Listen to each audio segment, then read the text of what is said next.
Dobrý deň. Hlásime sa vám z mesta Nitra, kde prší teraz. Je dažď, je júl a tak blablabla.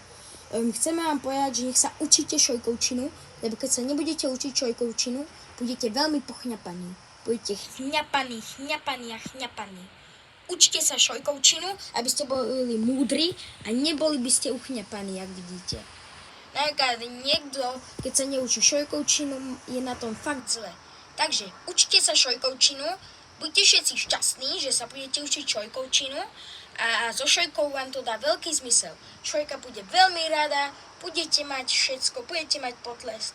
A tým vám poradíme, že sa učte šojkovčinu, aby šojkovčina bol významný jazyk pre tento svet. Šojkovčina ešte nie je vymyslená, ale potom vám ju vymyslíme a vtedy sa budete ju môcť učiť. Ale teraz ešte nie. Tak počkajte, kým vyjde šojkovčina a buďte radi, že to vyjde. Tak dobre, sme radi za pozornosť, sme radi, že ste to dopozerali do konca až tohto videa, tak sme radi, tak ahojte. Pa.